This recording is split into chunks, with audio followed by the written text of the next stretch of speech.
Bienvenue sur la seconde chaîne de Spiralide, j'espère que tu vas bien. Je t'invite à choisir une de ces 3 images pour recevoir un message du tarot concernant ta situation pour les jours à venir ou encore sur lequel méditer.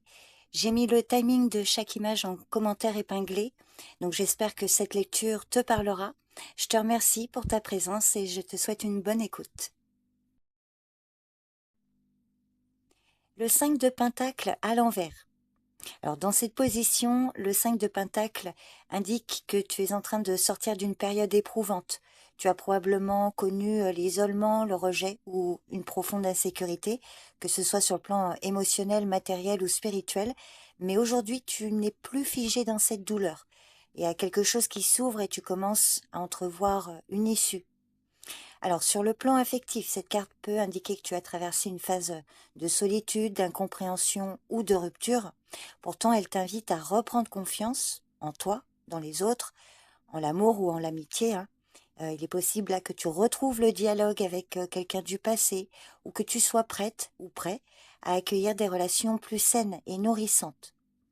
Côté professionnel, si tu t'es senti bloqué ou démotivé, le 5 de Pentacle inversé t'annonce une reprise progressive. Alors il peut s'agir d'une opportunité là qui se présente, une aide euh, ou tout simplement une envie nouvelle de te remettre en mouvement. Alors sur le plan financier, il est possible que tu retrouves un certain contrôle après une période de dette ou de perte, ou en tout cas voilà de précarité. Voilà, il est possible là que tu as commencé à poser des actions concrètes ou à accepter un soutien que tu refusais jusque-là. Ou alors c'est le conseil que te donne le 5 de Pentacle concernant ta situation actuelle. Donc le message central de cette carte à l'envers montre que tu sors de l'ombre. Même si la lumière n'est pas encore pleine, tu avances, tu guéris. Et surtout, tu réalises que tu n'es plus seul face à l'épreuve. C'est vraiment le moment d'ouvrir ton cœur, de recevoir ce qui t'est offert et de croire à nouveau que le meilleur est encore devant toi. Donc voilà le message pour toi qui as choisi l'image numéro 1. Je te remercie pour ton écoute et je te dis à bientôt. Bye bye. La grande prêtresse. La grande prêtresse t'invite à plonger dans ton monde intérieur, à écouter ce qui ne se voit pas mais se ressent. C'est une carte de sagesse silencieuse et de vérité intérieure.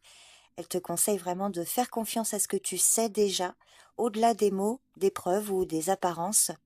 Alors par exemple, sur le plan affectif, la grande prêtresse t'encourage à ressentir plutôt qu'à réagir, soit en mode observation et réflexion intérieure. Alors cet arcane peut également montrer que tu captes des choses subtiles, tu lis entre les lignes, tu devines ce qui n'est pas dit. Elle peut aussi parler d'une relation profonde mais encore secrète, ou alors d'une connexion d'âme à âme, intense, silencieuse. Dans tous les cas, c'est une carte qui te conseille de ne pas forcer les choses, de rester dans l'accueil et l'intuition. Au niveau professionnel, c'est le moment d'observer, d'écouter, d'analyser plutôt que d'agir précipitamment. Alors peut-être que tu travailles dans un domaine qui demande du discernement, de la sensibilité ou un lien avec le symbolique, tu vois, l'enseignement ou encore la recherche. Voilà, la grande prêtresse peut aussi parler, indiquer que certaines choses se préparent en coulisses, mais ne sont pas encore prêtes à se révéler. Et elle montre que tu n'as pas besoin de tout savoir maintenant. Sur le plan financier, elle t'invite à la prudence et à l'écoute de ton instinct. Tu pourrais ressentir qu'il vaut mieux attendre, réfléchir ou ne pas tout dévoiler tout de suite. Et puis, c'est vrai que selon ta situation, tu pourrais aussi recevoir des conseils intuitifs sur ta manière de gérer l'argent ou découvrir des infos importantes en creusant un peu plus loin.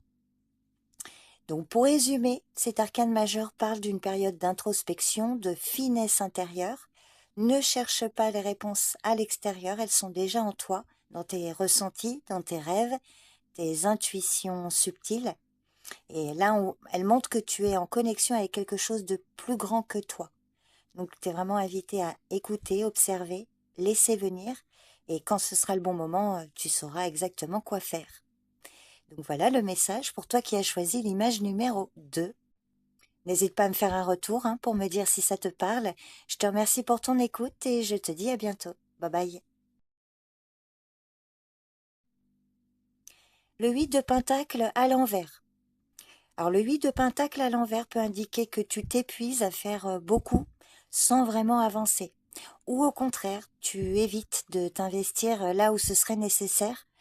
Cette carte met en lumière un déséquilibre entre l'effort fourni et le résultat obtenu. Donc vois comment ça te parle. Alors, si c'est le plan affectif qui est concerné, le 8 de pentacle dans cette position peut signaler que tu n'as plus envie de faire d'efforts dans une relation ou que tu te sens seul à t'investir pendant que l'autre ne s'implique pas.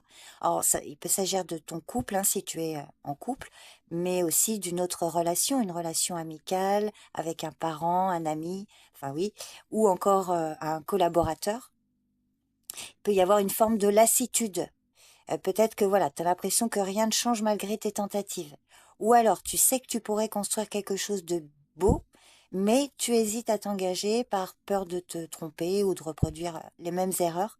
Vois comment ça te parle là aussi. En tout cas, cette carte t'invite à te demander, est-ce que tu construis quelque chose de réel ou est-ce que tu tournes en rond? Dans le domaine professionnel, cette carte peut évoquer un manque de motivation, de concentration ou de clarté sur ton objectif. Alors, peut-être que tu as l'impression de travailler mais sans voir les fruits de tes efforts ou de t'être engagé dans une voie qui ne te passionne plus. Alors, à l'inverse, il est possible aussi que tu repousses l'effort, que tu manques de discipline ou que tu n'approfondisses pas assez. Et le résultat, c'est que tu stagnes. Donc, si ça te parle, le conseil ici, c'est de te recentrer. Qu'est-ce que tu veux vraiment apprendre, construire ou améliorer? Et est-ce que tes actes vont dans ce sens?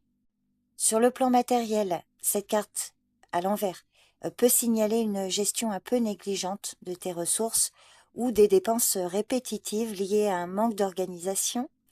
Alors tu pourrais aussi être dans une forme de dépendance financière ou manquer de stabilité parce que tu ne mets pas en place des bases solides nécessaires.